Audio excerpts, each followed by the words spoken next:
Hello, everybody. My name is Gregory Chemis. How are you? Growing up, I've always known a lot of skills related to technology because I was surrounded by a family who used to own a business in technology in Bellevue, Washington. In the 90s, my grandmother owned a company called Northwest Technology Solutions, I believe it's called, or something like that. It's long past gone, but it introduced me to a type of service, 25 years ago or 30 years ago almost, where basically it would become the beginning of the future, and I didn't know it. I was too young to know it. But one of the things one of the things I realized was that along the way, when I entered school in 1999, that was the beginning of a lot of trending topics, and most of them were surrounded by video and media and stuff. And so I wanted to tell you this because I have a little bit of background in creative writing and professionalism and media and lyrics and stuff, even long before I became self-employed. And I think that might be relevant to how I began to be so skilled at my craft and stuff. I never really thought about it before. But one of the things today, besides video and marketing and multimedia and lyrics and everything else that I do, that is really that's really helpful to know about is how to create webinars of your own. And though I don't have a camera to actually show you my face, I am going to be able to show you a picture of me, hopefully when this presentation is over, and before that, because people really like to know their customer. And one of the things that's so hard about being a jack of all trades, if that's what it is that not everybody recognizes that or pays you fairly.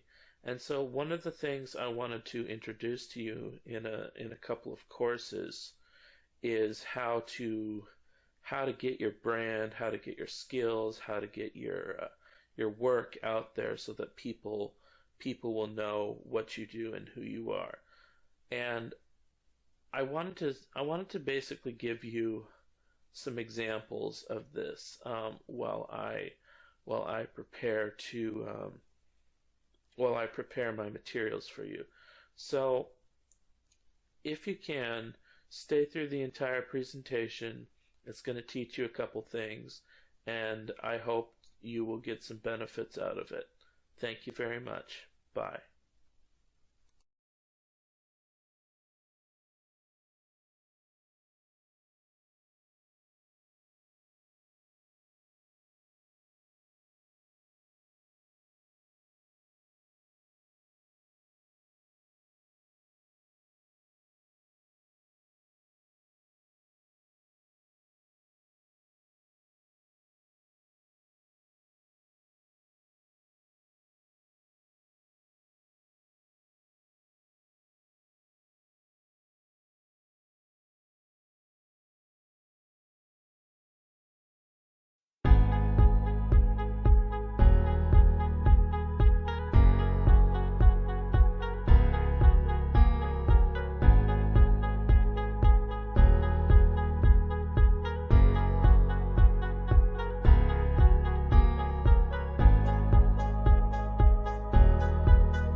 by a family who used to own a business in technology in Bellevue, Washington.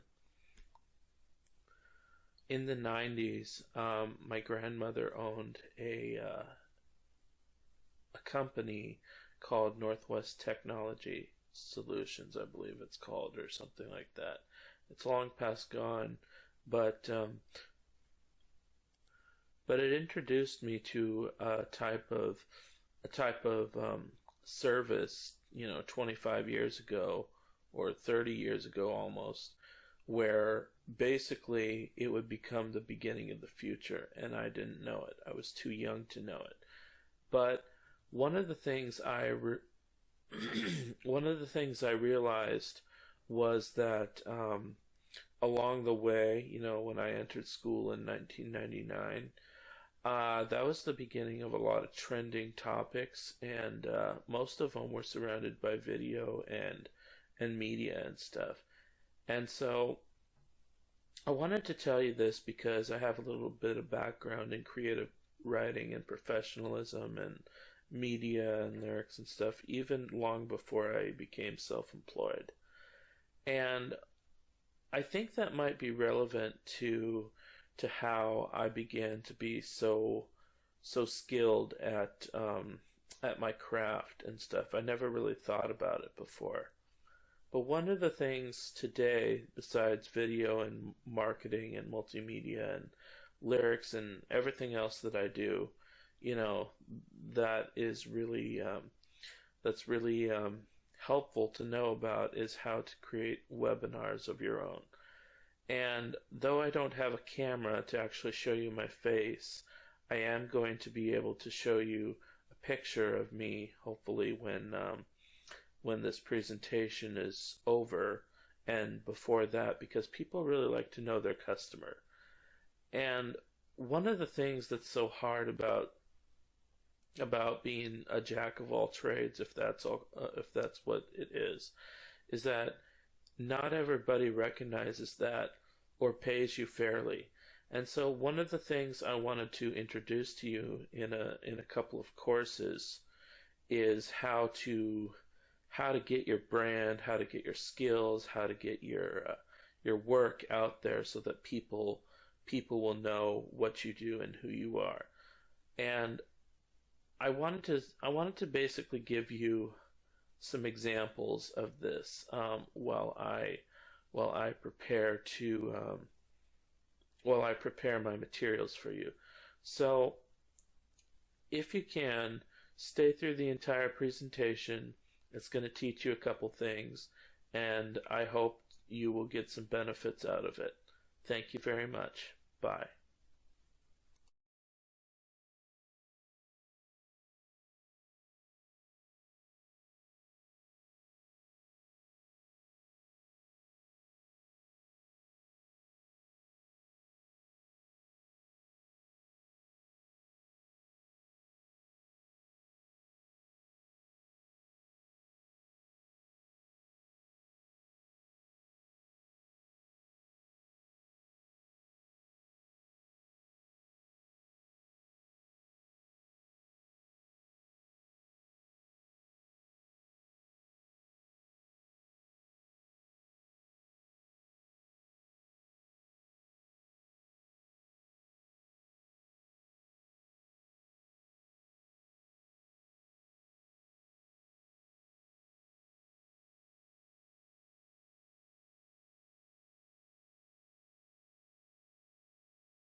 start understanding media, you have to know the history of media. And when we talk about media, we're talking about three different things. We're talking about music, we're talking about video, and we're talking about the internet. But we're also talking about things that has to do with advancement and technology. So everybody might have heard of the corporation Microsoft, probably long before Amazon was developed, which is an e-commerce store. And then they were competing with Apple, right? Because we have the Mac and we have the Windows system. And I'm not here to debate which ones are better because it's really up to how easy the GUI, the graphic user interface, is for others. Now, what I want to talk to you about tonight, right now at least, is how to is how to adjust some audio. And this is key because if you don't know how to adjust audio, or if you don't know how to make people hear you, then you're either going to have to type captions, which I'm very good at, but that's not the point here right now. Or you're going to have to struggle with your ears to try and hear something, which could lead to hearing loss. So I want to talk to you about some of the key things that I use for recording and editing audio. So the key things that I use for editing and recording audio when it's not related to anything that's a song, I use a tool called Audacity, which is what I'm currently using right now. And let me go ahead and give you a screenshot of that. Audacity is a free open source platform which allows you to record and edit audio with a lot of different plugins, and just mainly it's a platform, the number one platform for free audio editing. Now, what makes it so popular is that it was created in 2000, and over 20 years it's had almost 200 million downloads total, if not more. And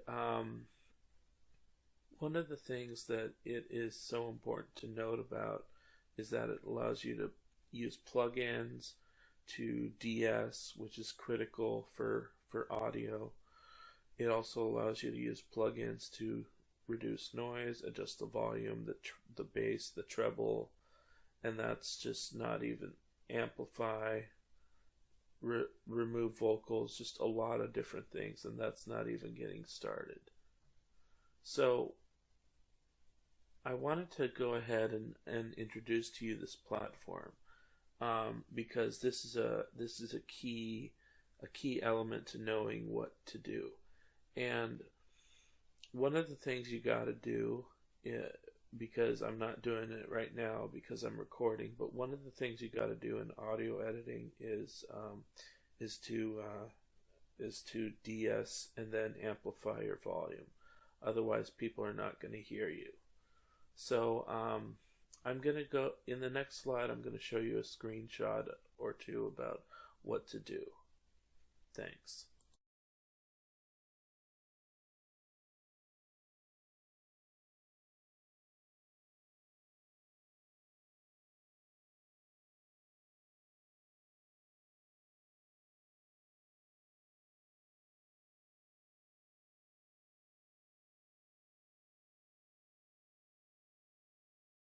Before I get too technical about how to produce and create everything that is necessary, let's go over an overview of what to do in order to make sure your product is a success.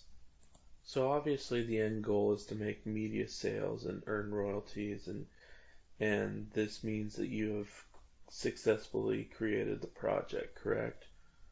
Now, the two main, I put this in a chart to help you out and stuff. But the two main factors um, related to this is the components of the media, like audio, video, and the narrative, and the income source of the material, which also has its considerations like the production, the requirements, the marketing, and all this can be explained in just a few minutes. But basically, in order to it's like a step-by-step process. In order to complete an audio project, you have to edit, you have to record properly, and you have to make sure everything is nice and flowing and you don't sound like a fool, probably like I do right now. But and I say that because I'm very familiar with video editing and video production because again, I'm a visual learner. So I actually found that creating audio and editing audio was much more complicated than making a video. So let's talk about video for a minute. Well, you have to shoot, you have to encode, you have to pass quality control, which means you have to also find licenses and get collaboration towards everything that is needed. And then there's a third part of the component called the narrative, which is basically how you tell the story and how it relates or resonates to your audiences and stuff. So those are the component parts of it. And each one requires a process and stuff. Some are more complicated than others. Now the next thing you have to consider once you're done with making the components is how you're going to display the content. And this could include production or pre-production or both, distribution, and then once you're able to pass those parts, you think about your strategy for marketing. Now, some people are not very great with marketing, others are. I happen to be one that is not great with marketing, so I'm more of a creator. But some of the requirements for income is those three tools right there. And only when you can do those completely and fully, it's like a chart, two separate processes with three more steps. And once you complete those, you can worry about how you are going to be more successful with selling your product and stuff. So after you sold your product, you've completed the two steps about components and income, then only can you display the product on your web page or your social media or whatever and hope somebody buys. Now in the next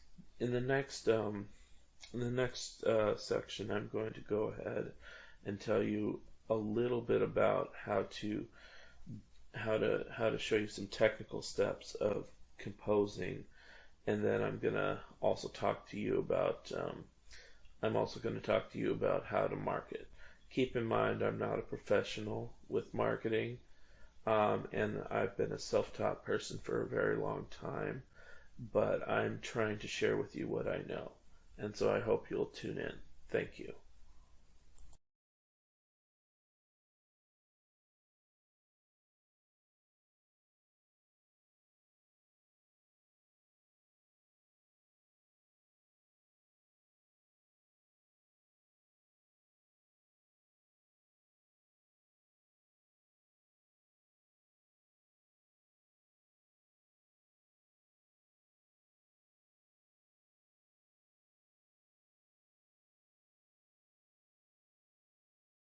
Going back to the key components that I talked about before, it's not as easy as making a website with predisposed templates when you first begin. You have to put in the work, you have to put in the time, you have to put in the budgeting, you have to put in planning above all else. And the best way I can describe it is to make a chart, like I said, and remember what the key components are. It's audio, video, stereo, story. Um, and So first you want to do the audio like I'm doing right now. You want to possibly de-ess it, which is a plug-in feature within Audacity. You can also amplify and then make your customizations that way in Audacity as well. Now let's try to take this a little bit at a time because I know this is a lot of information for you. So assuming you have a recording, maybe just make a 2-minute recording of what you need to do within your notes and then write them down. Because that tactic is going to be very useful when you have to make the captions. But let's talk about the video first.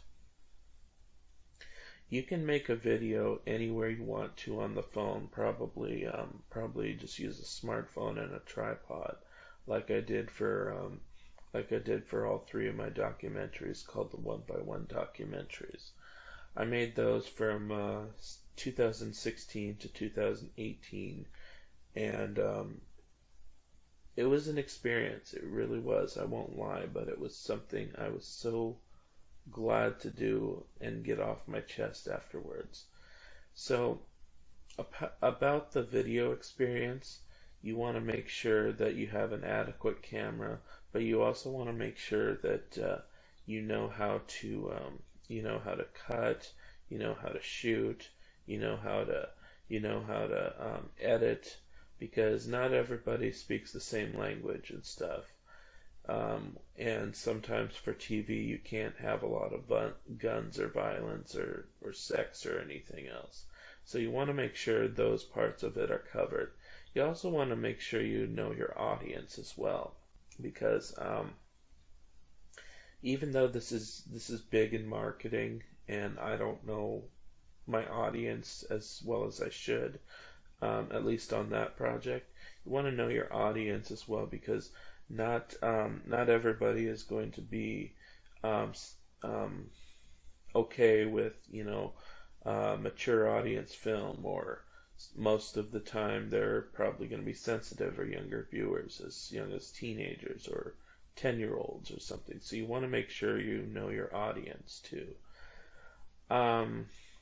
And use the TV guidelines of the United States, called the TV Parental Guidelines in the U.S., to know what to expect and stuff. I highly recommend this, because what is really cool about this is it has several different ratings, but it also has a descriptor package, one for each factor that is significant. And there's 6 levels and stuff, but you can learn more about that.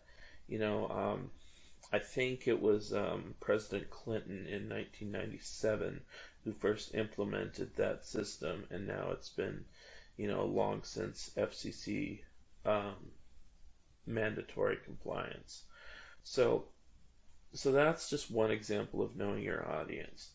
The other part of it with video is you got to be really technical and really on point, because there may be licenses, there may be you have to credit every person in your work, and not all the time does it actually work when you credit people in your work because of our wonderful copyright laws and stuff. But there is a way around that section if I want to get to that there.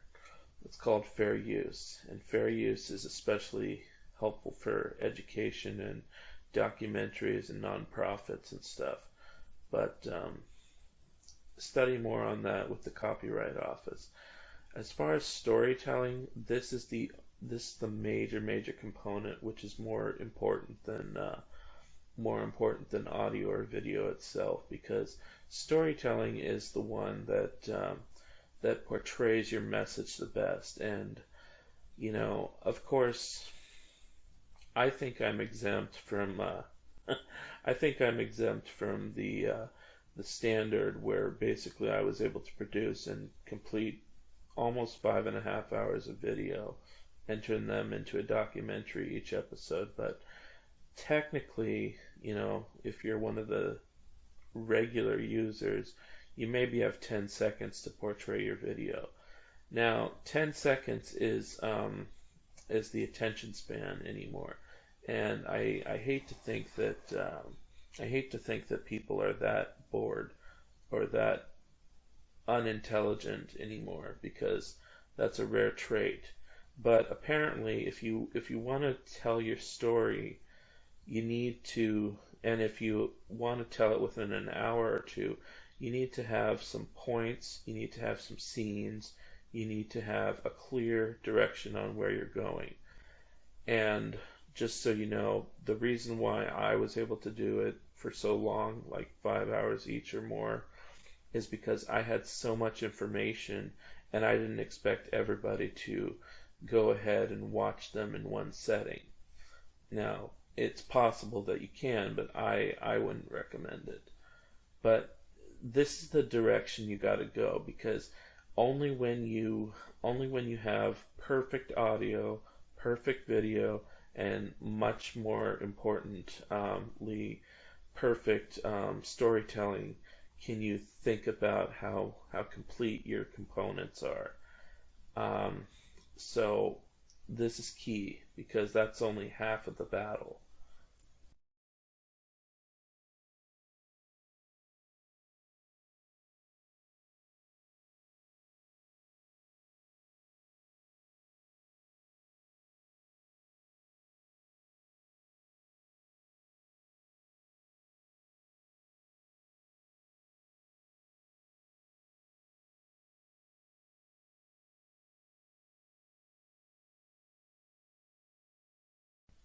Unfortunately, there is no guarantee that you will ever make distribution, so I just want to state that first. But in case you want to complete a film and you want to consider making some money off of it, here's some good tips to help you out. You always want to ask questions, always, because it gets your mind motivated, it gets your brain thinking, and it makes you plan certain stages. I know it's easy to be spontaneous. In fact, I was very spontaneous with my films because I had so much to say that I often made some mistakes, and hence that's actually why I'm not a marketing expert. But also, there are some problems with social media, there are some problems with marketing, there are some problems everywhere. And it really comes down to how big is your influence. And what I mean by influence is how much do people know about you? What is your branding? What is your strategy? What is your overall goal?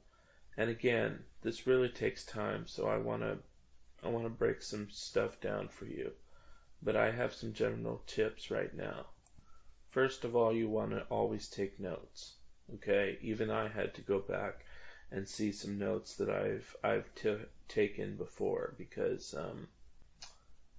it's just easier, and that's part of the production process. In fact, there's basically three ways to market your film, and before we wrap up, I'm gonna tell you some of the things that you should and should not do. So the first thing you want to do is make sure that you produce it correctly. This to me is called the pre-production stage, and it's not really technically the known thing as pre-production and production and post-production. To me, pre-production is more of like the requirements that we have to think about. So part of pre-production would be well, shooting, capturing, and all the stuff, all the planning, plus encoding, plus I believe in the United States and a lot of other countries you have to have some captions and ratings available. So you got to know all that, plus the licensing and anything else, and crediting the actors and production crew. Now it's a lot easier if you make it yourself, but like I did, but you're also prone to some limitations if you don't know exactly what you're doing. And that's what I did. I created the film before I was able to market it. Here's the thing though, and this is what I need you to understand, because marketing is so tricky that it's almost as tricky as distribution. And the first thing I want you to know is do not expect distribution. It's a privilege. Let me say that again. It is a privilege to have yourself distributed, because less than, I think it's 1 or 2% actually get distributed. And you can always self-distribute online and stuff now that the internet is available.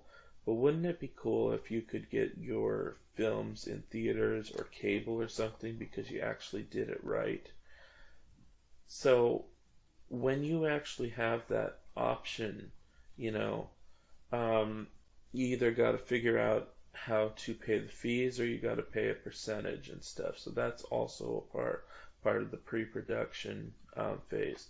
When you get to the what I call the production phase, that means you actually have a product worth distributing, and that's the hardest part, because you know, technical requirements and all the pre-production stuff, it takes up most of the time that you don't think often enough. Now, how do you overcome this problem? Well, let's say you're done with your pre-production phase and you have your product. Well, the first thing you want to do is you want to review what you've made.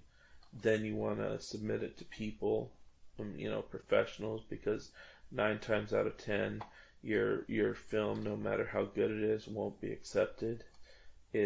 That's just a fact, and it won't be accepted by the producer themselves. So you need what's called an aggregator, and those are unfortunately running out anymore. I think one of the biggest aggregators, called Distriberg, just went bankrupt last year, and that was one of the biggest people known to the industry. I thought they were headquartered in California, but people who don't know how to distribute are not alone. That's why the aggregators are there. It's just technical requirements have made it so almost impossible to get your film distributed out to audiences. So that's why I say when you have something worthwhile, you know, send it out, promote it. Don't think of it as marketing, but just promote it a little bit, because you need those views, even if they're free views. You know, it's a cycle that I wouldn't know about, but it's a cycle. Now, once you have that, and that part is actually the hardest part, like I said, but once you have that, that's when you can work on your marketing plan. And marketing is basically how it's presented to people, or how it's displayed to people, okay? So if you have something displayed to a distributor, your display is pretty good. If you have a film about a home video or a song you just made or something, most likely you'll have to self-distribute it yourself. But when you want to market it, that's the time that you figure out who your audience is, how much you want to advertise. Normally you have to have a big budget, and that's another thing that's a trick for independent filmmakers. But the thing is, you also have to figure out licensing and all the technical requirements. So it really takes a lot of skill to do this. And you know, if you're like me, you don't have a lot of professional guidance to help you. And so that's even more of a time to think about what you can do. The one thing you don't want to do is complete your product without some help and stuff. So let me go ahead and give you some tips here about what to do. So we've talked in depth about how to start a plan and take notes and all that stuff. Some additional tips that you should probably consider is you almost always want a lawyer involved, no matter how costly it is, because they can draft up legal documents such as a letter of intent, which is basically your right to distribute. You also want to make sure that they can draft up an intellectual property agreement, because even if people don't distribute your content, they won't know it's copyright or fair use without that IP agreement yourself. And the IP agreement protects you from anything that is copywritten that somebody could steal away your rights. Um, it would be a huge pain, and it'd be a huge loss if somebody stolen your rights. The other thing you want to make sure is you want to consult with your lawyer about a distribution agreement, which is separate, which basically gives you an understanding of what it is when you want to negotiate with distributors. If you also need to raise a fiscal sponsorship, which is basically an official form for an agreement for fundraising, do that with your consultant as well. The other thing I want to talk to you about is selecting your audiences. And I mentioned this in the previous slide. You want to make sure that your audiences are relevant to your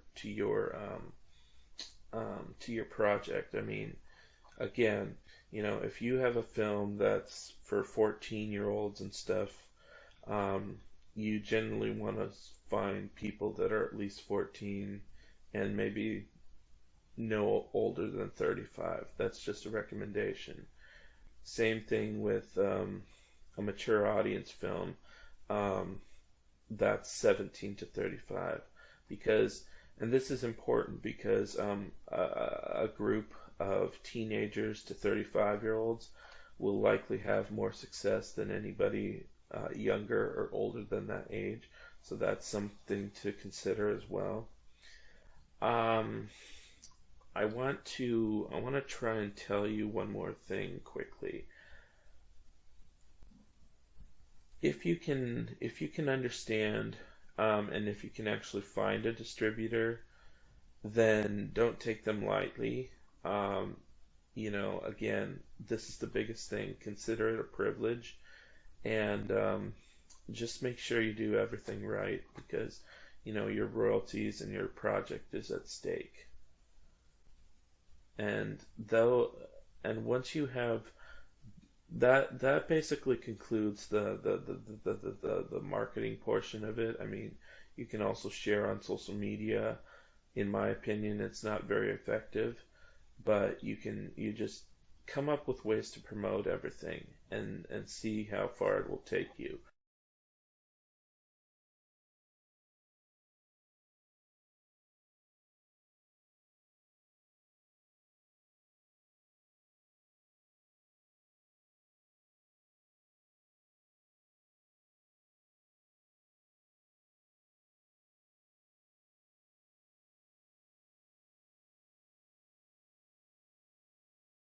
So now we're getting to the video side, and the video side of it is also the same company that is hosting a very professional Word Office kind of product, and the name of this corporation is called Corel. They've been around since 1989, and they were recently acquired in 2019 by another company. However, some of the products that they have include WordPerfect, which is an office suite, and Video Studio. They acquired Roxio. They used to have the Corel Draw products. So they're a very good design company and productivity company. So the two key products I want to focus on by them is Video Studio and WordPerfect. So Video Studio is basically a comprehensive suite of video editing, video capturing, video production tools, and video encoding tools. And you can basically do everything you wanted to do in there. You can import video clips. You can, what else can you do? You can do overlays. You can put in some subtitles as captions. I'll talk about that more in a few minutes, but you can also add your own music. You can basically do what you want. Oh, and it's really cool that you can export it to HD and stuff as well. I have a version from 2014-ish, I believe, maybe 2016 or so, that that can basically do pretty much all that. So the other, that's actually how I made the one-by-one documentaries, is with the combination of my phones and Corel Video Studio products.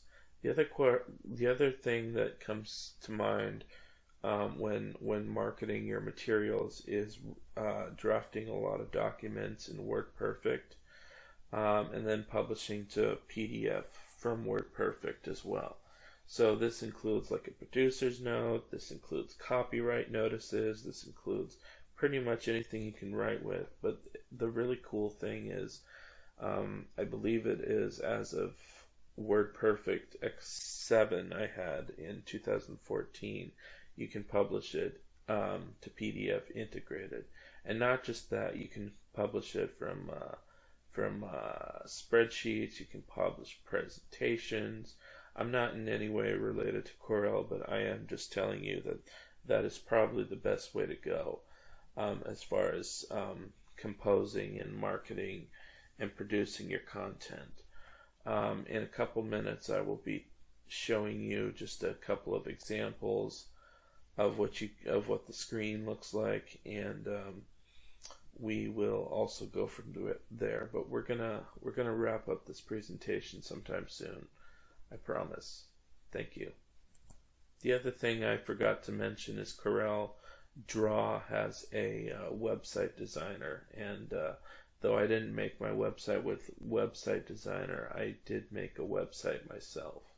So just keep that in mind as well. Thanks.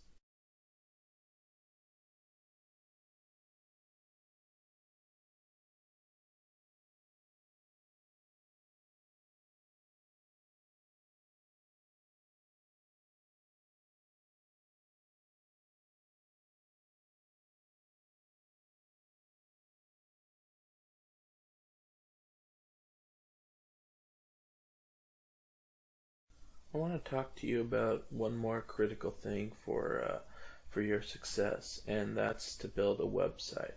Now, I found an application which you can design your website totally for free, offline, and limitless possibilities, called MobiRise. It's available for Windows and Mac, and basically how it works is you find themes that they give you for free. It's a drag and drop builder, and basically what the really cool thing is a couple of things. You can make buttons, you can make unlimited pages, you can use your FTP uploader inside the application to host and publish the website. But I want to talk a little bit more about the paid extensions, because the paid extensions are really what sets it apart. I mean, you for probably less than $200, because there's always a sale going on, you can buy the extensions, everything, instead of paying $50 a piece, for about less than $200, sometimes less than $100. And that will give you key elements such as connections to your PayPal right from the website, You'll get to use SoundCloud and media features and just basically make counters. Everything you can imagine in what's essential for a website to be complete is included in MobiRise and their extensions. And so what the really cool thing is again, it's for Windows and Mac. It's free for commercial and nonprofit use, which is a huge plus. And again, I'm not selling you on the idea, but if you want to look at some of the possibilities available with MobiRise, just take a look at mobirise.co, or even better yet, go to my website, www.gregorychemist.com. It also integrates with Cloudflare well as well. Thank you.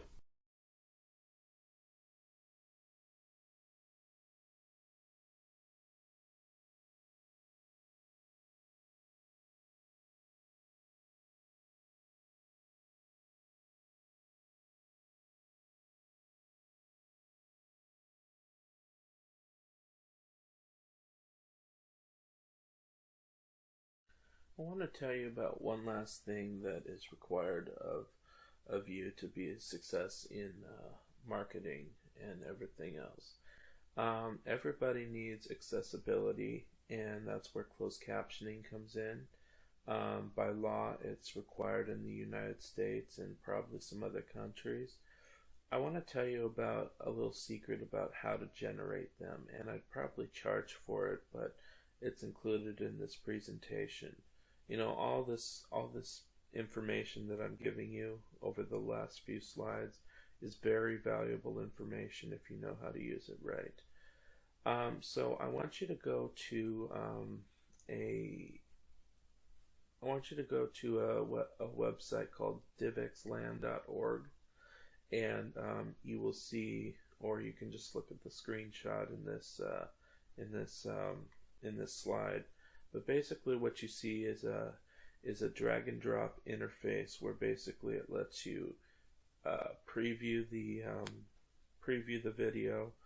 It lets you time the things you want to do, and believe me, timing is a challenge if you don't know how to do it. But again, I've done all this, so I basically know how to do it. But what's really cool is that you can also preview it on the screen. You can save it as an SRT, which is compliant for closed captions, and everything else that you will need for subtitles is already within there. Plus, it's free. Now, I'm not a sponsor of this, but I wish I could be, because the advantage of having closed captions, besides it being an asset for the deaf and hard of hearing, is even if you're not limited with hearing, you watch something with closed captions like this, and you know how to do this, and pretty soon you can make DVDs, or you can make something with these subtitles, and you won't have to watch your presentation as loud. Plus, for me, what the advantage has been with doing this is that because I've studied closed captions since about 2000, when I was in almost a sophomore in high school, I was able to look at the formatting, and I was able to look at the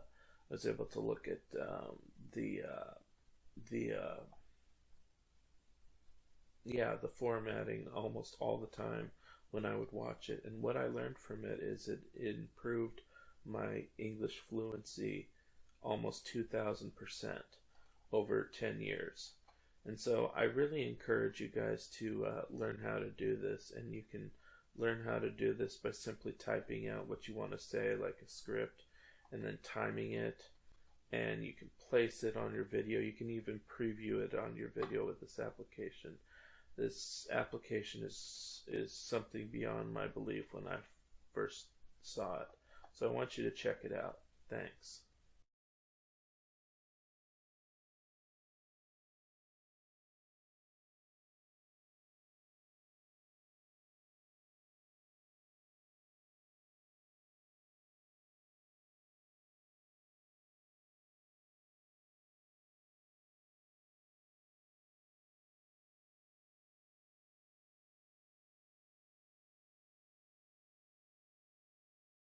I wanted to thank you for taking your time to look at all these slides and take a look at the materials and advice I have for you. I wanted to go ahead and invite you to join the Facebook group called the Official Artist Community and Support Page.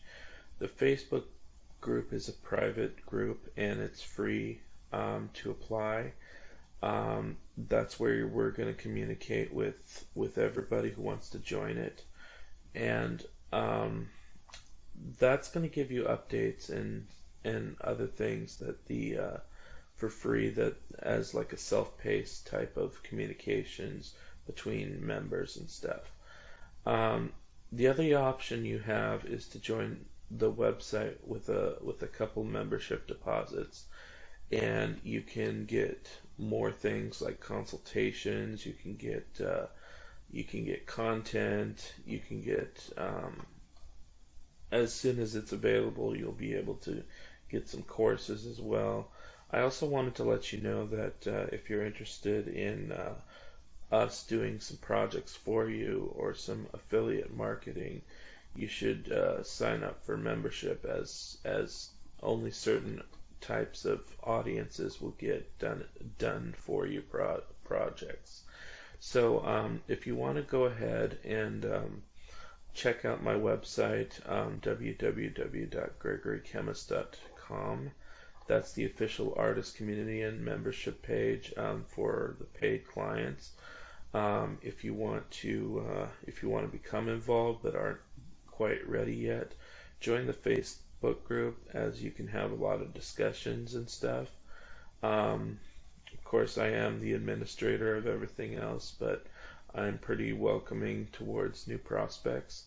And again, as one of the special offers I have for you tonight, I'm just inviting you to join my Facebook group, the Official Artist Community and Support Page, before you sign up for the paid membership and the paid features on the website. I'm also going to leave this up. This will remain a recording eventually for purchase, because it did take a little bit of my time, and it did give you some advice on how to complete things. But this is the start of some new courses, and I hope to see you on the list very shortly. Again, thank you very much for participating. Hope you have a great night. Thanks all. Bye.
Welcome in, everybody. My name is Gregory Chemist, and I'm making this video to try and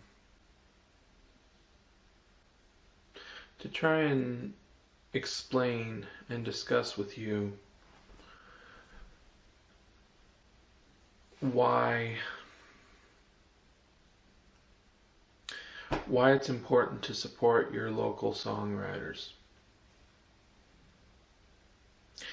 Throughout this presentation, you're going to see a lot of different collectives about some of the narratives, about some of the analysis, and some of the problems that we faced and we still face today, especially now. But more importantly, you're not just going to hear from me. You're going to hear from reports. You're going to hear from statements. And you're going to hear from articles as a collective on why it's important to not let talent go to waste. And I want you to stay with us, because at the end we will have an opportunity to change people's lives and their outcome with your support. So please stay with us tonight, and throughout this presentation you'll learn why it's important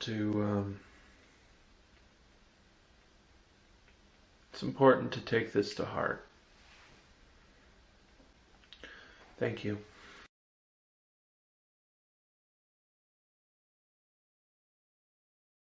Why are we campaigning? 1. Spotify reducing royalties. Spotify has been accused of trying to create digital payola, after announcing a feature that would give artists an algorithmic boost on the company's playlists. If they agree to take a cut in the royalties, they get paid for the relevant songs. The feature, which Spotify is describing as an experiment, will affect playlists including the company's artist radio, which plays songs similar to a particular band, and autoplay, which continues to play similar music after a playlist has run out of tracks. Artists and labels can identify music that is a priority for them, and our system will add that signal to the algorithm that determines personalized listening sessions, the company said. This allows our algorithms to account for what's important to the artist, perhaps a song they are particularly excited about, an album anniversary they were celebrating, a viral cultural moment they are experiencing, or other factors they care about. But the algorithmic juice comes at a price. To ensure the tool is accessible to artists at any stage of their careers, it will not require any upfront budget, Spotify says. Instead, labels or rights holders agree to be paid a promotional recording royalty rate for streams in personalized listening sessions where we provided this service. The new terms sparked an immediate backlash among recording artists. This is a form of payola or sponsored social media post. It is not necessarily illegal, but the tracks would need to be labeled, said David C. Lowery, the singer-songwriter of Camper Van Beethoven, and the regular campaigner for musicians' rights, referring to the 1950s scandal of DJs being paid to play particular songs. Spotify's push comes just a week after the company was presented with a campaign from the American Union of Musicians and Allied Workers calling for the company to guarantee a minimum payment of $1 per stream, and to reveal existing payola, then end it altogether. Spotify encourages labels and management companies to pay for plays on the platform. In many cases, the artists do not even know this is happening, the union wrote in an open letter to the company. Spotify should not be in the business of selling artists access to their own fan base. Spotify must publicly reveal where existing payola is occurring, and then stop systems of paid access that make an already unequal platform even more imbalanced. The letter has been signed by 16,000 artists so far, Amal says. Spotify has been contacted for comment. 2. A growing problem. For musicians, it remains a struggle to distribute their music, however, even before the work begins of finding a worthwhile platform. there is the burden of preparing the music and production techniques, which is costly. Additionally, while independent efforts are not always enough to advance further into their development stages, the struggles in which artists go through are very real and personal. 3. A musician for advocacy. As an advocate for people and producers, Gregory Kemmis, an independent artist since 2004, lived this experience and developed an empathetic approach towards how to address these issues. While continuing his mission to produce personalized, intimate and powerful tracks hoping to tell powerful stories, Kemmis realized what a gift it was to do so. Kemmis also lived through many experiences where people can resonate with hardships, and because he believed in changing people's future, Kemmis decided to become more vulnerable with his music. After recognizing some of the problems within the traditional music industry, which expanded for decades, namely how many artists were at the edge of bankruptcy and homelessness only to get people to listen to their talents, Kemmis believed he could come up with a solution. Besides developing an online website with the idea of attracting audiences, fans, producers and members of the public, Kemmis will use the experiences of his skills in audio production, video production, writing and research to raise the bar on advocacy towards artists. Through the platform of Give, Send, Go, a Christian community-based crowdfunding platform, Kemmis develops the power of giving and prayer, even when one feels lost. He recognizes how to strengthen other people, and has a powerful voice to continue doing so. Part of what had contributed to this blessing is recognizing that we never go through anything alone. 4. How to help make a difference. You can help. Besides looking at the campaign Kemmis put together, GiveSendGo.com web link. You can also sign this petition to make sure that if any artist is left behind because of low playing income and high out-of-pocket expenses, you'll make sure your voice is heard. There is also a standardized law which prohibits against playing below minimum wage. Yet self-employed workers and musicians do not see the potential outcome of prosperity, but poverty as a result. 5. The petition. It's time to make sure that our minimum wage is suitable for all Americans, all across the country.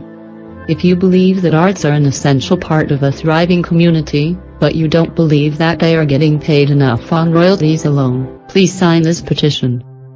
You can find it at www.change.org web link. Thank you. Independent Artist Creativity and Innovation in the Age of COVID-19. By Mark Mulligan. September 20, 2020. The COVID-19 pandemic has turned the music industry upside down in many ways, but among the direct artists community there have also been signs of resilience and creativity in the face of adversity. For these unsigned artists, 2020 is both the best of times and the worst of times. Self-releasing artists are not bound by industry promotional cycles, and in many cases, today's artists must not just create their music but sell it as well. If you have the drive to create music, there is very little stopping you from writing, recording, producing and indeed releasing that music. All the tools and platforms are available. It's been a boom year for music making, from record Fender guitar sales to yet another peak in streaming demand. Yet there's never been a tougher time competitively. With 40,000 tracks released daily, cutting through the clutter is a very real challenge. The age of create it and they will come never really existed, but today's music market started to obliterate the notion completely, and COVID-19 has acted as a catalyst for the changes that were already taking place. For Media's latest independent artist survey report in partnership with artist services and distribution company Amuse, we interviewed 346 artists around the world during the heart of lockdown to get a unique view of how the crisis is affecting artists. What we found was anxiety mixed with aspiration and creativity. The full report is available for free here. Add the report to cart and click through for the free download. But we've pulled out here 5 key themes for artist success. 1. A sector with real scale. Artists direct, that is those without record labels, generated $873 million in 2019, up 32% from 2018. These independent artists represent the fastest growing segment of the global recorded music business, a segment of global scale with real impact and influence. They are also more streaming native than label artists. 2. Lockdown was a unique creative window. Nearly 70% of independent artists took the opportunity in lockdown to spend more time writing or making music, and a further 57% created more content for social media. Artists took full advantage of being away from the spotlight and the treadmill of promotion, to dive back into their creative spaces and make new music. In terms of releasing music, artists were split, with 46% releasing more music, but 40% putting projects on hold. 3. Collaboration. 36% of independent artists reported working more on collaborations during lockdown than before. Music is becoming more of a collaborative undertaking than ever before, and a whole ecosystem of digital tools and services is emerging to meet growing artist demand, providing more structured and networked process than many labels ever can. An unintended consequence of lockdown is that it has compelled more artists to explore ways of doing remote collaboration, and many of these new learned behaviors will persist beyond the pandemic. A new way of making music is being born. 4. Independent artists need side hustles like never before. Artists need to work multiple revenue streams to build career momentum. For independent artists, streaming is their primary source of income at 28%. Live revenue is second at 18%, which means they are less exposed to lockdown's impact than established label artists. But the key for today's artists is to make revenues from multiple sources, including publishing, teaching, session work, sponsorship and merchandise. Artists need to work multiple revenue streams to build career momentum. The number of artists offering online tuition has grown hugely during the pandemic, as has artists selling their old kit. Additionally, artist skill platforms will only grow as the number of aspiring creators grows, and, as with live streaming and making sound packs, is yet another revenue stream for artists. Artists are small entrepreneur businesses. They need 4 or 5 income streams to get off the ground.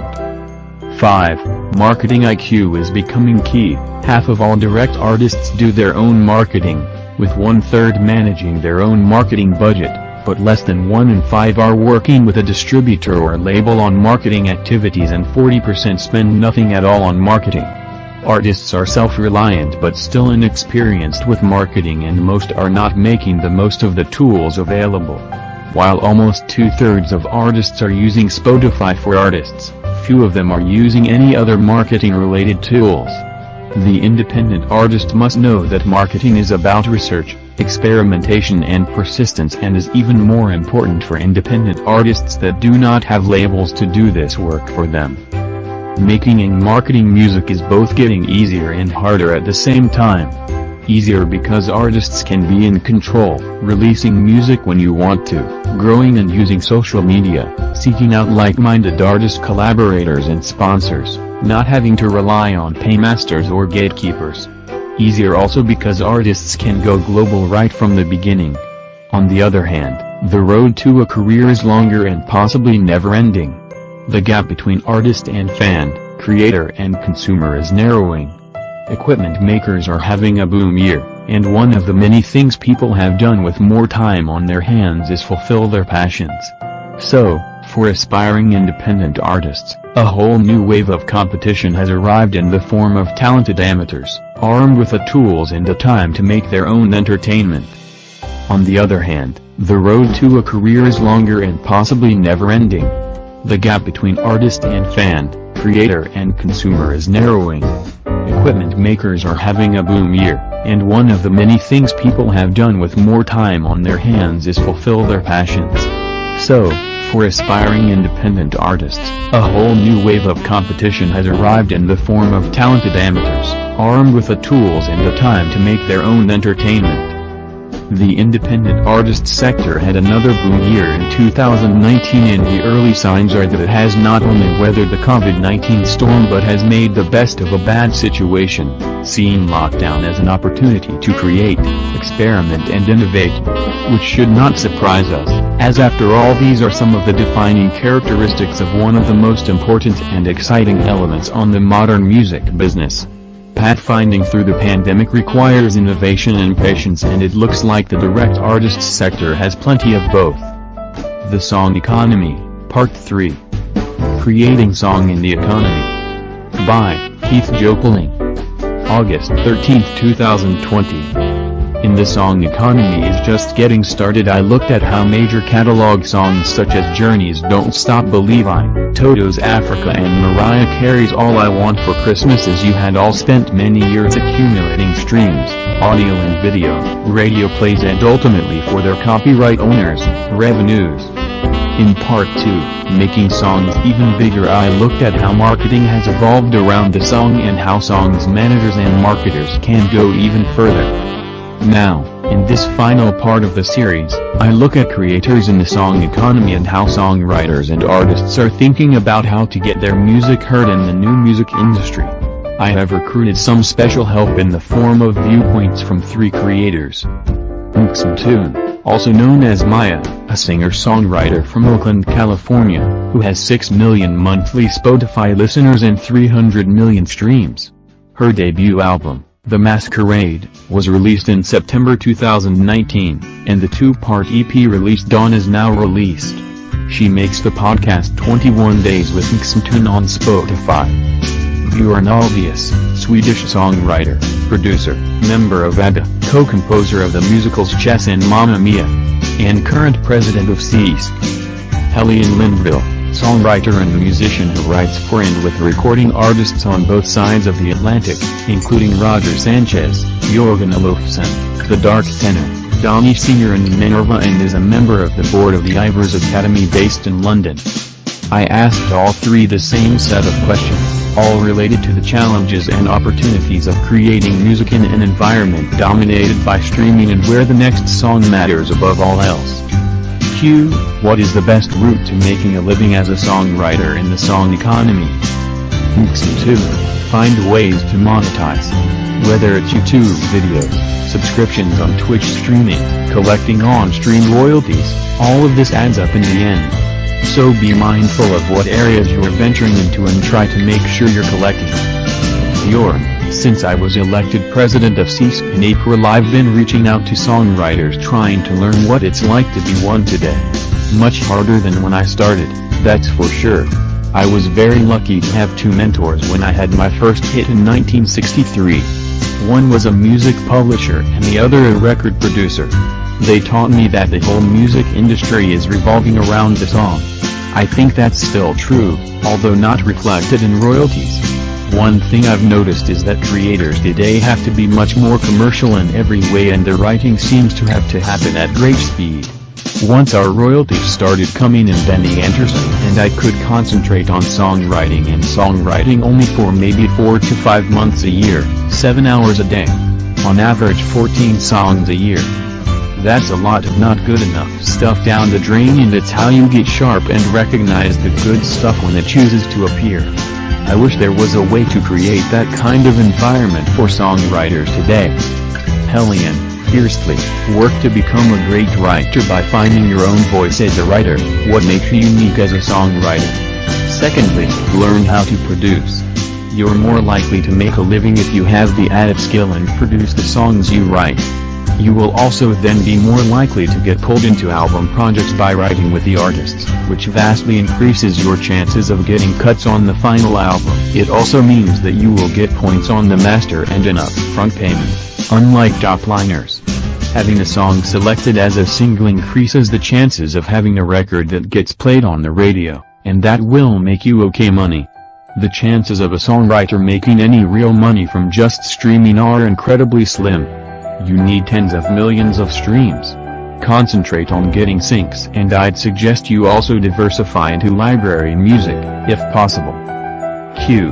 What are the biggest challenges and opportunities for songwriters? Mxmtoon. Honestly, I think the biggest challenge I personally face is writer's block. Creatives put an enormous amount of pressure on themselves to be creative on demand, and that's just not how it works. Give yourself a break and make art when you feel inspired to do so. Sometimes there will be long in-between periods, but that's okay. Opportunities will come as you present authentic work to the world. Bjorn, to find someone with experience, whom you learn to trust and who will listen to your songs and guide you. That's what a good music publisher is supposed to do. The biggest opportunity under the present system, with the split between artists and songwriters, is definitely to be both. Hellion, the biggest opportunities are that there is more music being released than ever, which means it's easier to get your music out there, and it's cheaper than ever to record a decent sounding record. The biggest challenge is that all of this music is vying for people's attention. Accumulating enough streams to get paid anything close to what we got paid in the physical and downloading world is incredibly difficult. You'd be shocked if you saw the royalty statements of some writers of songs that are in today's top 20. The streaming economy is a winner-takes-all for songwriters. It's almost impossible to survive solely on being a top-liner. The core problem is the lopsided distribution of streaming royalties. The song only gets about 13% of the revenue pie, with the publishers taking 20 to 50% of that. This means that the songwriters have to divide about 6.5 to 10% of the pie between them. Meanwhile, the DSP gets 30% and the label about 57%. Meanwhile, the number of writers per top 100 song increases every year. Q, is it possible to compete as a sole songwriter in today's industry? Is co-writing essential? Mxmtoon, co-writing is not essential, not at all. I think there are pros and cons to being a solo writer or working with other people, but I don't think it's required. It's a wonderful tool to add to your capabilities as an artist, but never something that someone should feel the need to do. Bjorn, I think it is. If you can bounce ideas off someone you trust. I've never understood how you can be 3 or more though, but 2 seems ideal, if you have the same frames of reference and can bounce back and forth. You have to know that your partner is brutally honest, that way you avoid garbage. Both have to like a musical idea, otherwise it doesn't make it through. Hellion, well, it's almost unheard of for a non-performing songwriter to have 100% of a top 100 record today. Even Diane Warren, who is probably the most successful sole non-performing pop songwriter in recent memory, is now co-writing. Max Martin wrote Hit Me Baby One More Time on his own, but these days all Max's hits are co-written. Many songwriters won't go in the studio for a co-write unless the artist is involved in the writing too, as it increases the chances of getting a cut exponentially. More and more, the credits and percentages are all the result of tough negotiations, usually decided less based on the actual contribution and more on the power of the writer and their manager. Are songwriters more tempted now to become performers? Hellion, yes. This is why an increasing number of songs have multiple featured performers. As a featured performer, one gets a share of the master, which can mean a 5 to 10-fold increase in revenue from streaming, as well as radio play.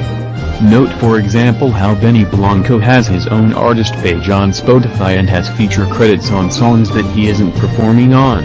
Are songwriters attempting to claim a production credit and master's points?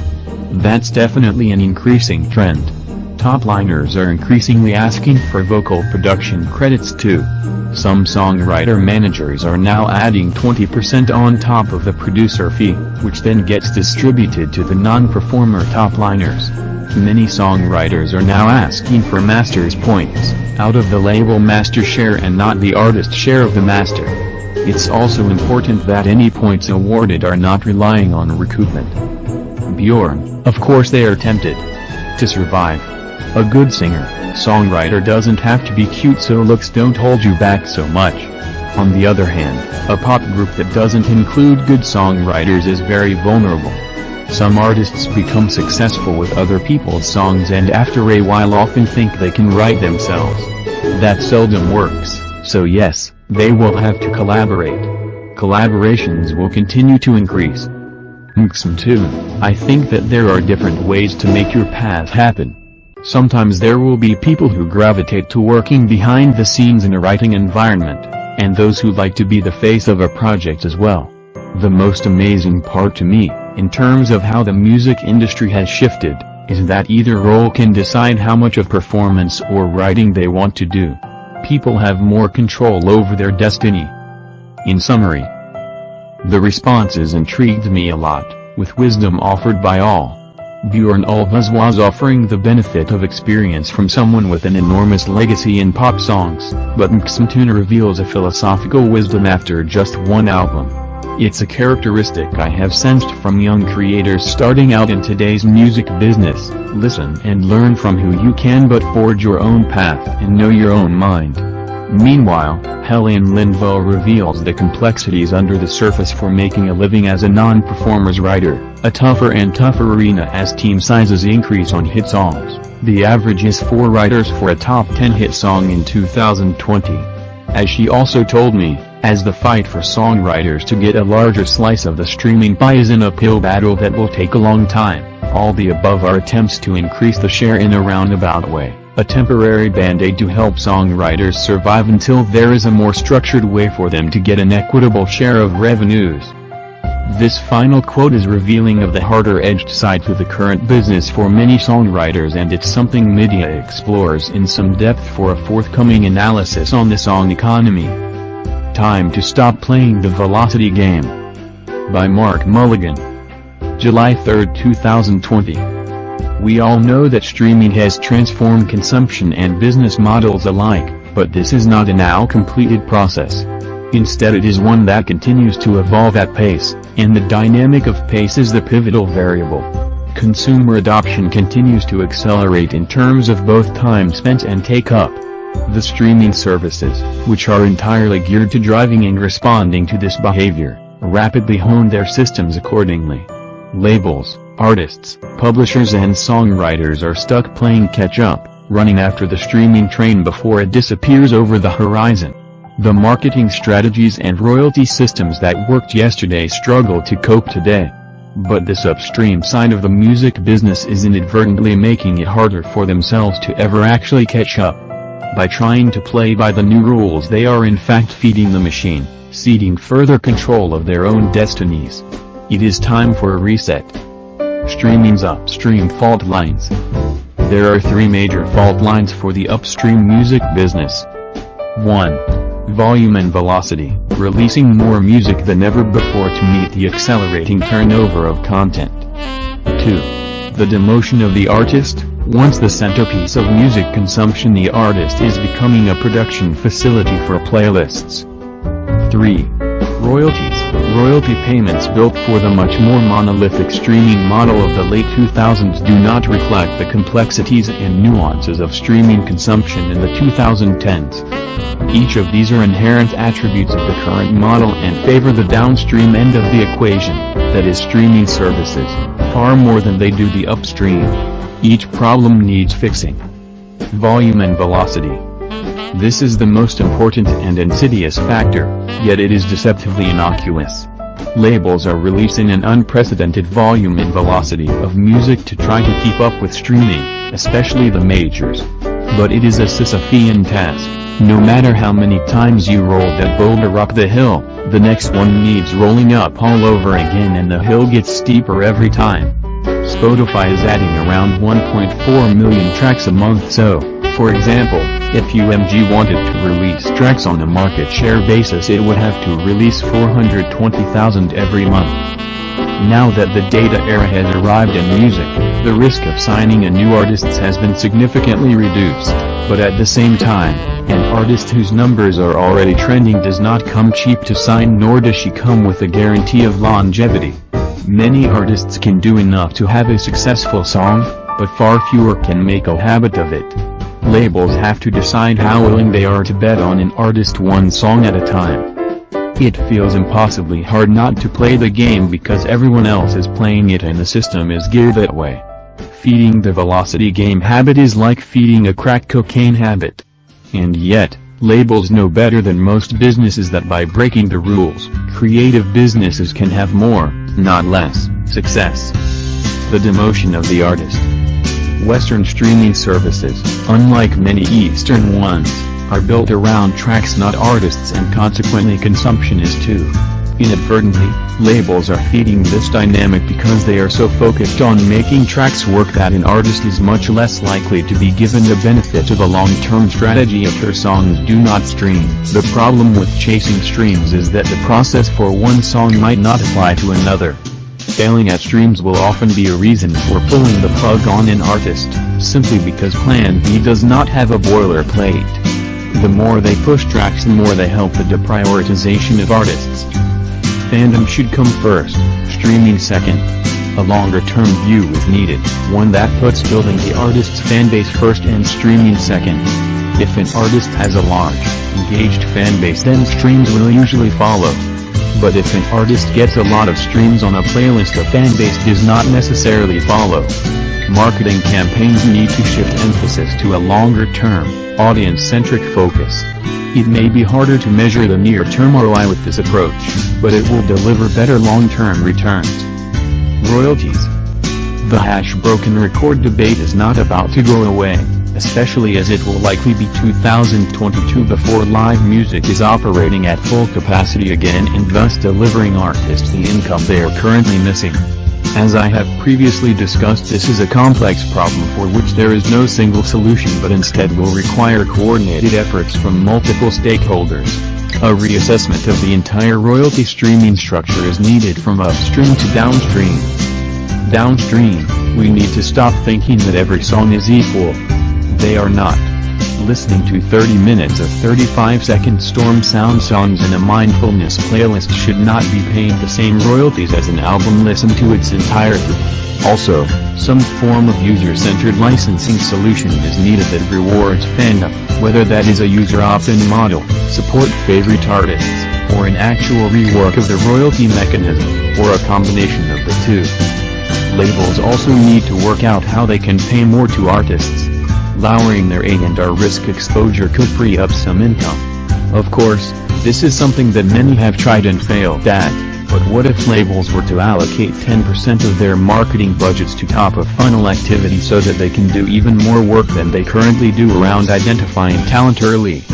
This needs a commercial model that protects their funnel, for example first refusal terms for artists, and also needs to play in the creator tools space. The tools creators use to make music is the real top of funnel. This is where the first relationships are established.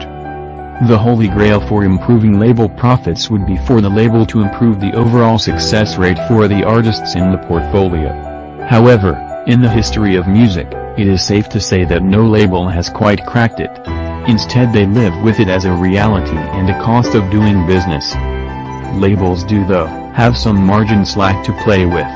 WMG improved its OIBDA from 11.9% in 2018 to 14.0% in 2019, while UMG improved its EBITDA from 16.7% in 2017 to 20.0% in 2019. Clearly, improved profitability is important in its own right and for investors, but the way to see this is a near-term expense to secure long-term profitability.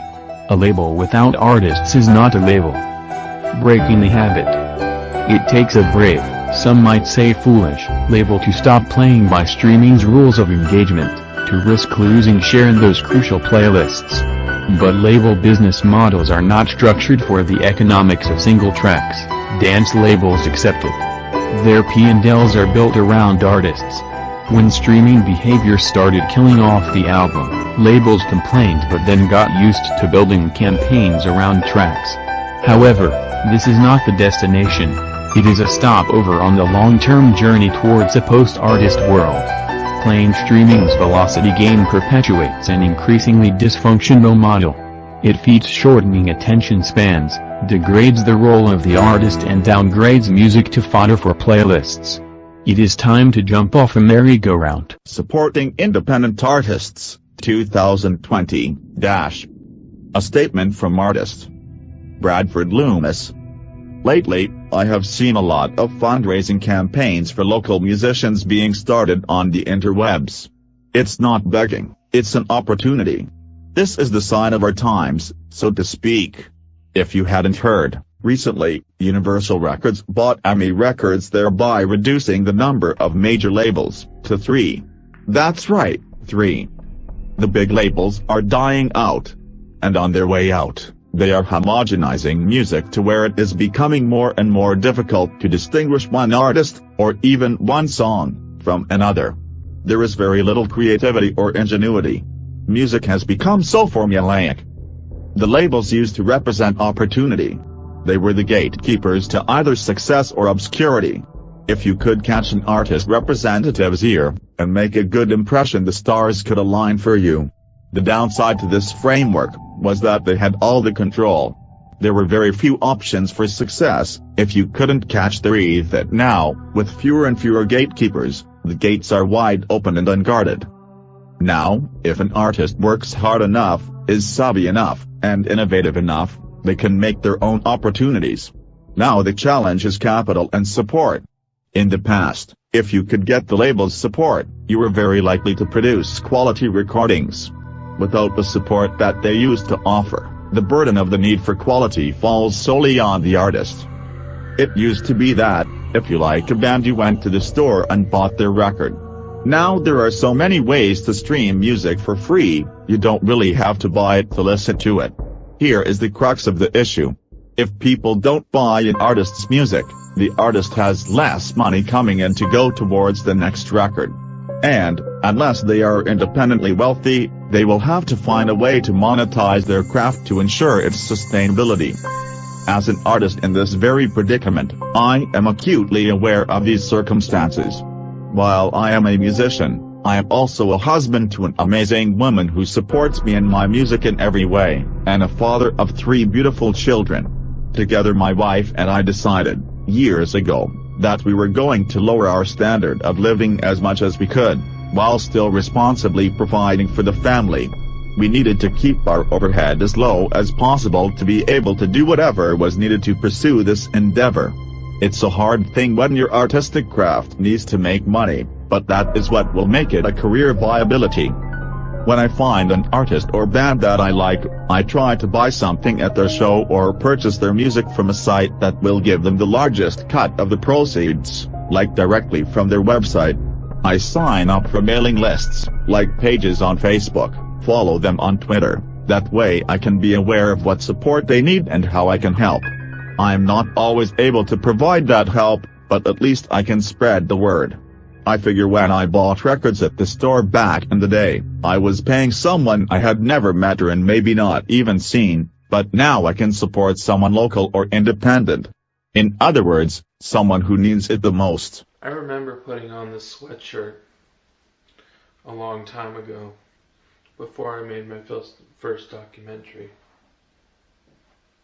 says a powerful statement on the back about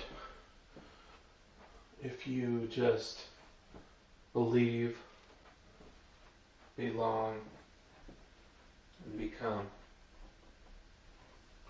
Nothing could be truer today than to bring the same concept to life. And though it was the marking of my first documentary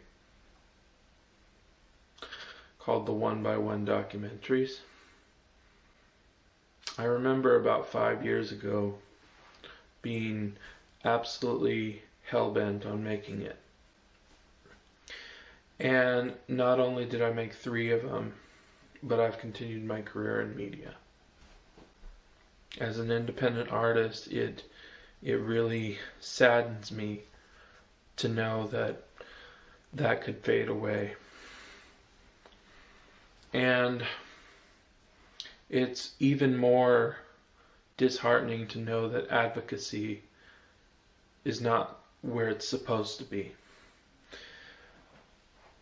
I'm asking you to make a statement of your own. To make a statement that you're ready to believe in somebody's potential.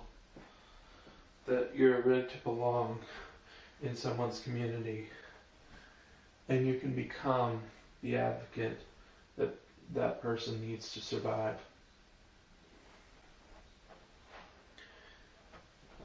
If you can do that, we can go ahead and pledge more time and effort to the artists who need it. Please make a donation or pledge your time towards change.